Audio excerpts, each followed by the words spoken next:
आम्ही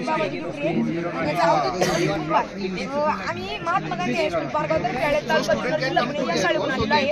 हा rainy season खूप मोठा असतो. यामध्ये मोठे प्राणी असतात, गाय वासरू ती भिजतात, आजारी पडतात. सेन्सर डिटेक्ट करणार, त्याच्यावर पाणी पडलं तर आपलं सेन्सर मूव्ह होतो. समजा ते बोट टेकलो बंद होणार, बंद झाल्याच्या नंतर आपले गाय प्राणी भिजणार नाही, आजारी पडणार. जिंदगी झालं हे डोअर सेन्सर, समजा डोअर सेन्सर आहे, त्या डोअर सेन्सर समजा प्राणी आलं ऑटोमॅटिकली वर होणार. वर आल्याच्या नंतर तिकडे प्राणी आला, प्राणीला समजा पाणी प्यायचे, पाणी पिला, डिटेक्ट सेन्सर डिटेक्ट करणार. त्यानंतर पाण्याची पातळी खाली गेली असं समजणार.